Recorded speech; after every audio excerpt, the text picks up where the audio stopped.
sound delay every time I do an interview, so I'm giving it just a minute. We'll find out how long the delay is. I'm trying to excuse me. Gamers, non-gamers, let's play watch Invisible Hero coming to you live from Graveyard Shift Gaming Inc. through some YouTube action. Thanks for tuning in. Please hit that subscribe button. I love the support, and God bless you all. Just to let you know what we're going to be doing right now. Going to be some side mission stuff. I'm not going to proceed through much of the story right now. Just some side play stuff to kind of show people what the game's like and kind of walk them through it. The commentary is going to stop here in just a minute. It's going to be strictly for y'all's viewing pleasure. I'm going to be probably doing a review of this game by probably by tomorrow night. I'm seeing a lot of hate out there, actually, and I think it's kind of unjustified. A lot of people are simply hating on the graphics or the giving it 0 because of like glitches and stuff like that. I'm not seeing any problem in my animations. I have had no freezes yet with this game or anything like that.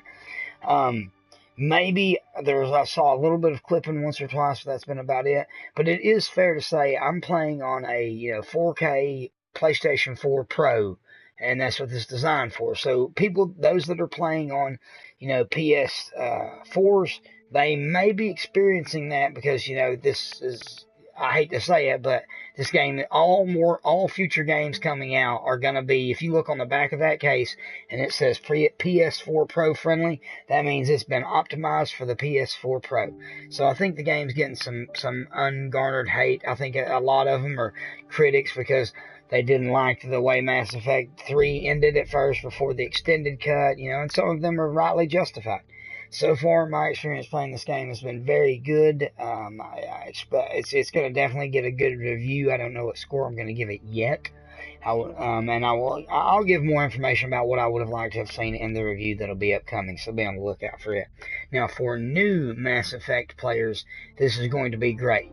So far, I've not seen a whole lot of stuff that you need to know about the backstory of the previous trilogy, except you are going to you'll be able to skip some of those things when talking to Avena, which is that little blue hologram about the Asari and Krogan, trying to find out more about those races. If you don't know much about the trilogy and you're a new player, then you're going to be able to do that very easily. You're going to be able to catch up, and also through the Codex.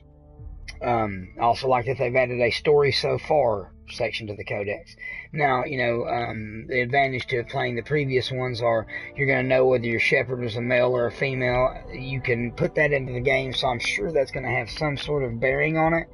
But beyond much on that, like I said, the only thing I've gathered from playing the previous Mass Effects are,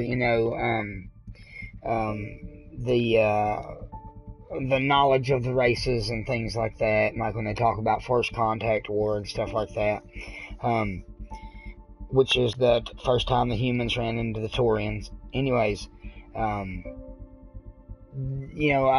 think another complaint some of the critics are giving, and I'm not going to go into much on this, I'll do this in the review again. I think some of the complaints, they feel like they didn't take a lot of risk with the story. I can kind of see where they're coming from on that for an extent, but at the same time, I'm a history major, and history has a very strange way of repeating itself. So, I kind of get also that it is feasible for things to be happening that are similar yet different, is the best way I know to put it right now. Anyways, I'll touch up more on it on the review. I'm going to end the commentary right now. Y'all please enjoy the broadcast and hit that subscribe button. We'll get into it. And as always, game the fuck on.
I've never been up here before. I have heard of the sages of Mithrava, but never gave them much thought. Why not? Isn't a story worthless if it isn't shared? If the accounts of our past are kept hidden, they may as well not exist at all.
That's it.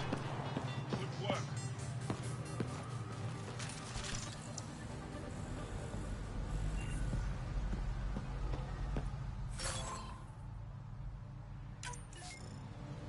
What do we have here?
Above us!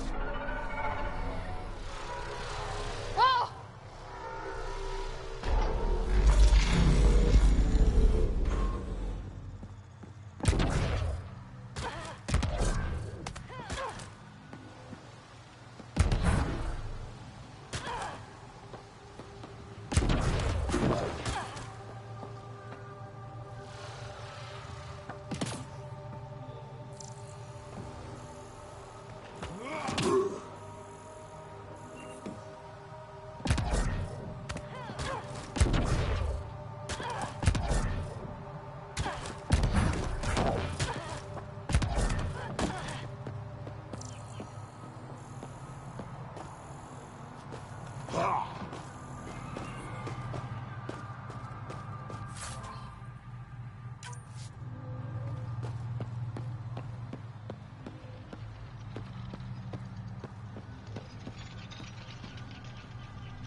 Just try to stop me.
Look at that.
Bypass that security.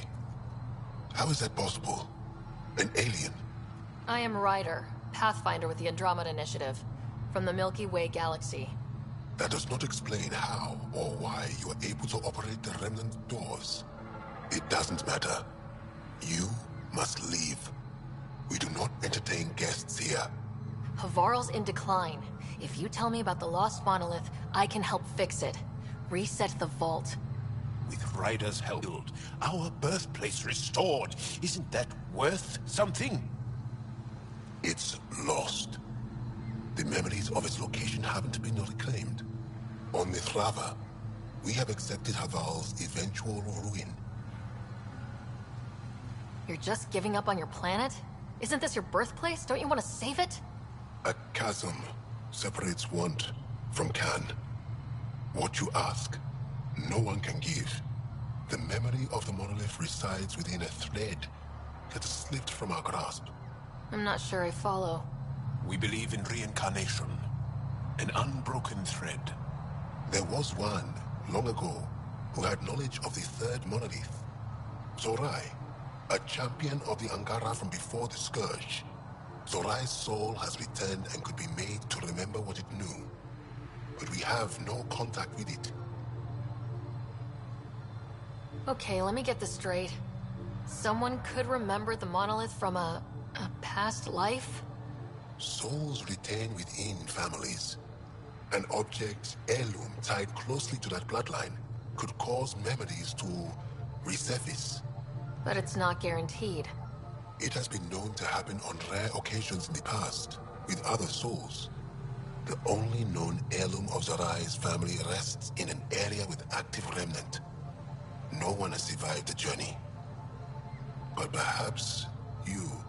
Zorai's soul was reborn in Tavos, who is now a Roka. He recently returned to Haval on a mission. A Roka? That'll be difficult. That's why you're here, Jal. They won't like that I'm helping you.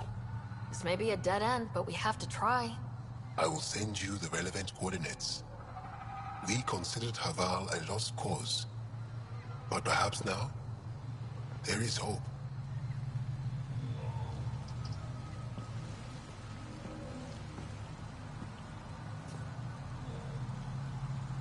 You have questions? Tell me more about your belief in reincarnation. The soul grows through many lifetimes. By seeing through different eyes, it gains wisdom. How do you grow if you don't remember? The growth of the soul is not like the growth of the mind. Memories are not required for the soul to develop. Some even argue that old memories are an unwelcome distraction. A person may become fixated on what was, and their soul consequently stagnates. You mentioned an heirloom, an object you think will bring Zorai's memories back? Souls return within families. Sometimes the memories of the past can be recalled by an object meaningful to that family. We do not understand why or how this happens, and it has only happened on rare occasions. In all cases, the heirloom was ancient. Old Ankara tech from before the Scourge. Tell me more about Zorai. The histories describe him as both scholar and soldier. He traveled the stars and gained knowledge from far-off places. There are even accounts of him having knowledge of the remnant builders and their machines. And the third monolith? Our legends say that Zorai sought out the monoliths after the Scourge came. He died, and it is unclear if he accomplished what he set out to do. Why do you remain secluded here? The chaos brought on by the Scourge splintered our people and all but destroyed our civilization. Fear took hold. False beliefs about our predicament were seeded and began to influence Angaran thought. In order to maintain the integrity of what they knew to be true, 4 families left their community to come here. We've remained ever since. I'll go. Thank you for speaking to me. Of course.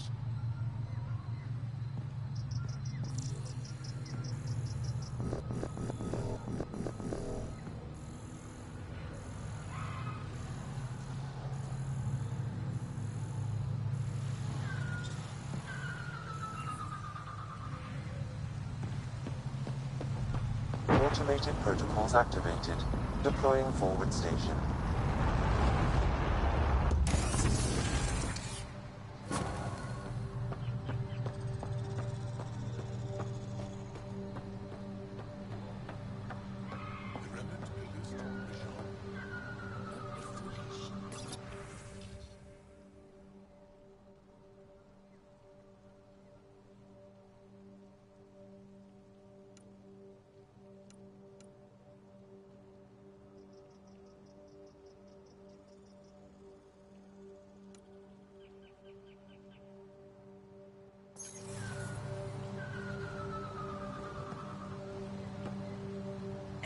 you wander around with no supervision? You're interrupting our lesson. Could use more interruptions. Sorry, I didn't mean to get in your way. And yet you're still here. As I was saying, the propulsion system that took Bashal to the skies was inspired by 4 remnant pieces. And that's just one. Much of our progress was prompted by the discovery of remnant artifacts. Where are these artifacts you're talking about? The few that still exist reside in Aya's repository. However, many have been lost. Though there are rumors that as wilds grow wilder, things long buried may be unearthed. It might be wise to study whatever we find. Something out there might give us an edge against the Ket. You believe the Angara learned crucial scientific ideas from the Remnant? It is not just belief, it is a matter of record. Some artifacts were even left in unfinished states, likely to demonstrate how they were put together.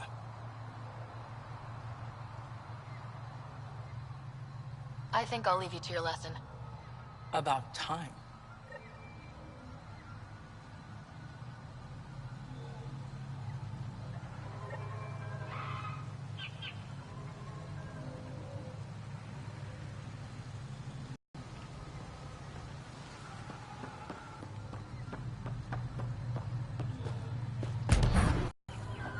I just know.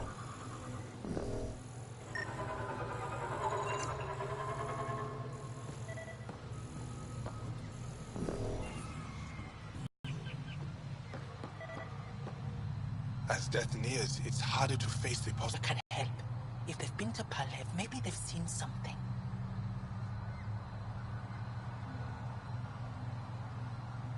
I came from Palev, actually. The little research station. Research station. It used to be a large settlement. A dar.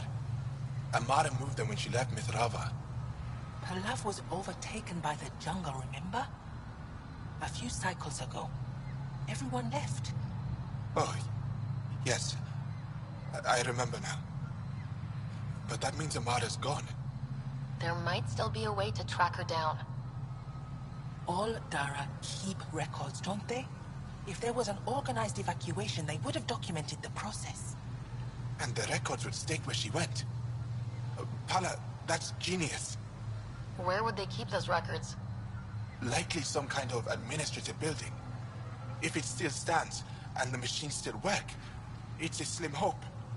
I don't want to impose, stranger, but I would welcome any news of my sister.